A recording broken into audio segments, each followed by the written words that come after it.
Good evening, ladies and gentlemen. From the Meridian Room in the Park Plaza Hotel in New York City, we bring you the music of Raymond Raquello and his orchestra. With a touch of the Spanish, Raymond Raquello leads off with La Comparsita.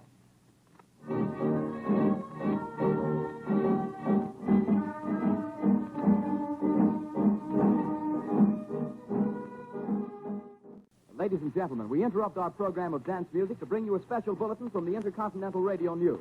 At 20 minutes before 8 Central Time, Professor Farrell of the Mount Jennings Observatory, Chicago, Illinois, reports observing several explosions of incandescent gas occurring at regular intervals on the planet Mars. The spectroscope indicates the gas to be hydrogen and moving toward the Earth with enormous velocity. Professor Pearson of the observatory at Princeton confirms Farrell's observation and describes the phenomenon as, quote, like a jet of blue flame shot from a gun, unquote. We now return you to the music of Raymond Raquello, playing for you in the Meridian Room of the Park Plaza Hotel, situated in downtown New York.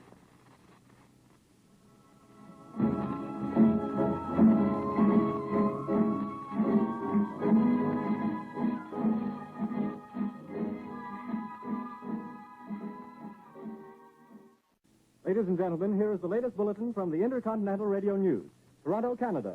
Professor Morse of Macmillan University reports observing a total of 3 explosions on the planet Mars between the hours of 7:45 p.m. and 9:20 p.m. Eastern Standard Time.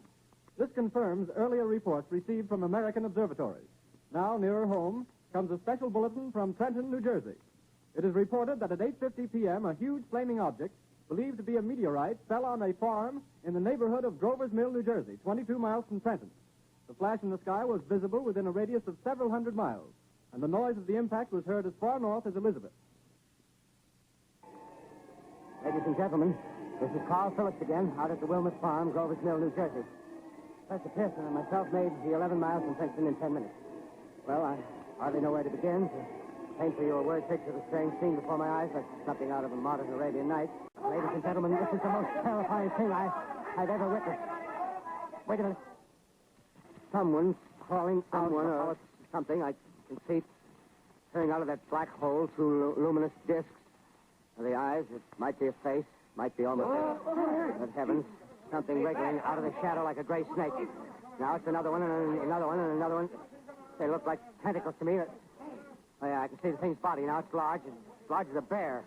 It glistens like wet leather, but that face, ladies and gentlemen, it's indescribable. I can hardly force myself to keep looking at it. It's so awful. The eyes are black, and they gleam like a serpent. The mouth is kind of V-shaped with saliva dripping from its rimless lips. It seems to quiver and pulsate, and the monster, or whatever it is, can hardly move. It seems weighed down by possibly gravity or something. The thing's rising up now, and the crowd falls back. There seems plenty. The most extraordinary experience, ladies and gentlemen. I can't find words. Wait a minute, something's happening. Humped shape is rising out of the pit. I can make out a small beam of light against a mirror. What's that? There's a jet of flame springing from the mirror, and it leaps right at the advancing men. It strikes them head on. Lord, they're turning into flames. Oh, the whole field's caught up by the woods, the cars, the gas tanks of the automobiles spreading everywhere. It's coming this way now, about 20 yards to my right. Ladies and gentlemen, I have a grave announcement to make. Incredible as it may seem, both the observations of science and the evidence of our eyes lead to the inescapable assumption that those strange beings who landed in the Jersey farmlands tonight are the vanguard of an invading army from the planet Mars. The battle which took place tonight at Grover Mills has ended in one of the most startling defeats ever suffered by an army in modern times. 7,000 men armed with rifles and machine guns pitted against the single fighting machine of the invaders from Mars. 120 known survivors. The rest strewn over the battle area from Grover's Mill to Plainsboro, crushed and trampled to death under the metal feet of the monster, or burned to cinders by its heat ray. This is Bayonne, New Jersey, calling Langham Field. This is Bayonne, New Jersey, calling Langham Field. Come in, please. Langham Field. Go ahead. 8 Army bombers in engagement with enemy tripod machines over Jersey Flats. Engines incapacitated by heat ray.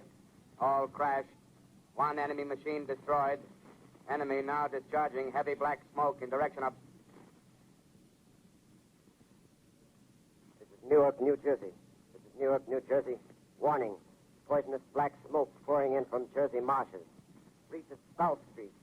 Gas masks useless. Urge population to move into open spaces.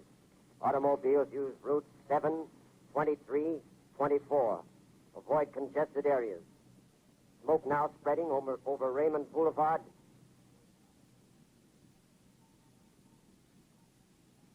X2L calling CQ, 2X2L calling CQ, 2X2L calling 8X3R. Come in, please. This is 8X3R coming back at 2X2L. How's reception? How's reception? K, please. Where are you, 8X3R? What's the matter? Where are you?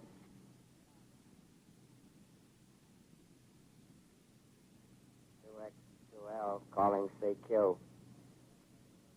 2X2L calling CQ. 2X2L calling CQ, New York. Isn't there anyone on the air? Isn't there anyone on the air? Isn't there anyone? 2X2L. This is Orson Welles, ladies and gentlemen. Out of character, to assure you that the War of the Worlds has no further significance than as the holiday offering it was intended to be. The Mercury Theater's own radio version of dressing up in a sheet and jumping out of a bush and saying boo. Starting now, we couldn't soap all your windows and steal all your garden gates. By tomorrow night, so we did the best next thing. We annihilated the world before your very ears and utterly destroyed the CBS. You will be relieved, I hope, to learn that we didn't mean it, and that both institutions are still open for business. So goodbye, everybody, and remember, please, for the next day or so, the terrible lesson you learned tonight. That grinning, glowing, globular invader of your living room is an inhabitant of the pumpkin patch, and if your doorbell rings and nobody's there, that was no Martian, it's Halloween.